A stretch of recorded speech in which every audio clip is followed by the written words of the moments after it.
we're pawnbrokers that happen to be on TV. The uniqueness of our situation is the American Jewelry and Loan business. We're a pawn shop. We deal with 1,000 people that come in to borrow money every day, and that's what drew attention to our store. From TV king to becoming broke, Les Gold made millions on hardcore pawn until it all vanished. Behind the shouting matches and slick deals was a man heading toward financial ruin. What really happened to Detroit's most famous pawnbroker, and how did his empire crumble when the cameras stopped rolling? Join us as we look behind the dramatic footage to uncover the truth about the fall of one of television's most memorable reality stars and his shocking loss of fortune. The risky real estate ventures.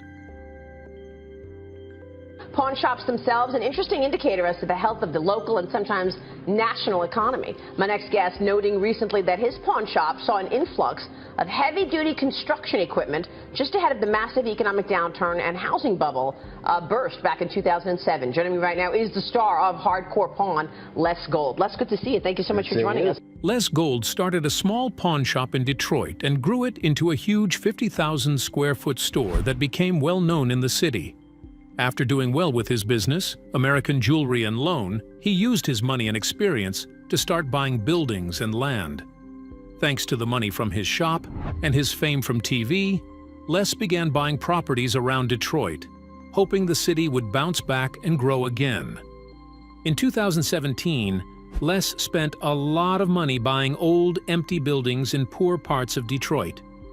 He had big plans to fix them up and turn them into places with shops on the bottom and cheap apartments on top. He hoped this would help the neighborhoods and also earn him steady money from rent. Some experts said it was risky, but Les trusted his experience and believed he could make it work. Les didn't realize how expensive it would be to fix up old buildings in Detroit. When inspectors checked the buildings, they found serious problems like broken structures, dangerous asbestos, and old wiring that needed to be completely replaced.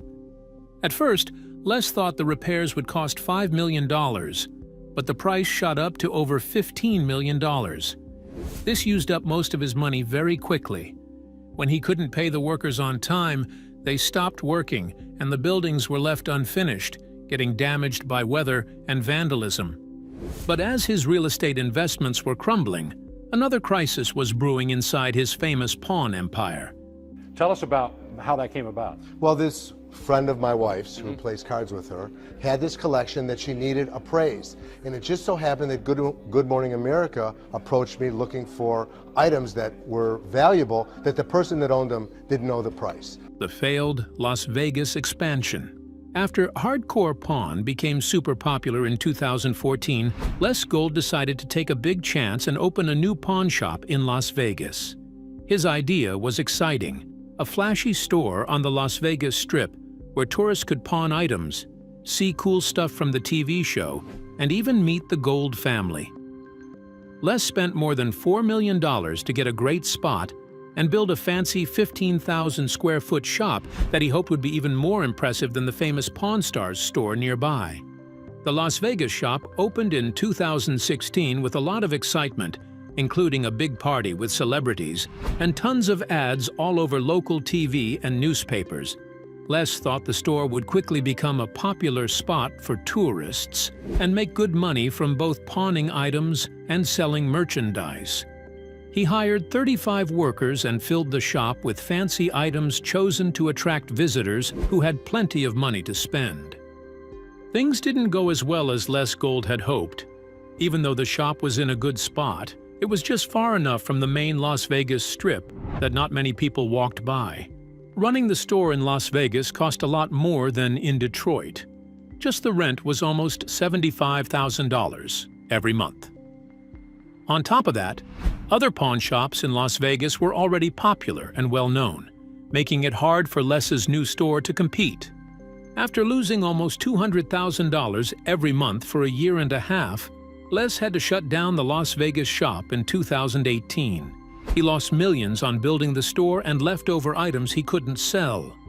The failed expansion hurt both his money situation and his image as a smart businessman. Yet while Les was dealing with this very public failure, a more personal challenge was developing that would further complicate his financial situation: the costly family feud. The Gold family was a big part of the hardcore pawn show, with Les often caught between his kids, Ashley and Seth, who were always trying to show they were the best at running the business. The show made their fights look more dramatic. But the truth was, the family really did have problems that didn't go away when filming ended. By 2018, things had gotten so bad between them that it started hurting both their family and the business. Seth Gold had worked with his dad since he was a teenager, but over time, he got upset because he felt Les was stuck in old ways and didn't want to update the business. Ashley also felt left out when it came to big decisions, even though her skills in marketing and customer service had helped the company. Both Seth and Ashley wanted more control and a bigger share of the business to match the work they were doing. But Les kept saying no, or didn't take their requests seriously. Things fell apart in late 2018 when Seth suddenly quit American Jewelry and Loan to open his own pawn shop just a few miles away. He took some important workers and loyal customers with him, which caused big problems for Les. 6 months later, Ashley also left and started her own jewelry business that focused on custom pieces instead of pawning. Her move split the family's customer base even more. The family breakup led to expensive legal fights over business rules, trademarks, and who owned what. These battles cost Les over $2 million in lawyer fees. Even worse, the Gold family name took a hit, as longtime customers started picking sides. Les ended up losing a lot of money, and the kids he had hoped would take over the business one day. As the family empire fractured from within, external forces were preparing to deliver another significant blow: the pandemic's devastating impact. When COVID-19 hit the U.S. in early 2020, most businesses weren't ready for the huge problems it caused. For Les Gold and his pawn shop, American Jewelry and Loan, the timing was especially bad because they were already low on money from earlier losses. Michigan's stay-at-home rules made him close all 3 of his Detroit area stores for almost 3 months. That meant no face-to-face business, which was the main way the shop made money. Unlike many stores that could switch to selling online, pawn shops depend a lot on in-person visits to check items, make deals, and sell things. Les tried to set up a way for people to get items appraised online, but most customers didn't trust the prices they were given through a screen. Also, many of the usual customers who came in during tough times had some extra money from government stimulus checks, so fewer people needed to pawn things, even though it was a big financial crisis. When the stores opened again in the summer of 2020, things were very different for Les. It cost a lot more to run the business because of new safety rules, but only about 40% of the usual customers came back. At the same time, gold prices went way up, and many people came in to get back the gold items they had pawned before. This meant Les had to pay out a lot of cash, even though the business wasn't making much money.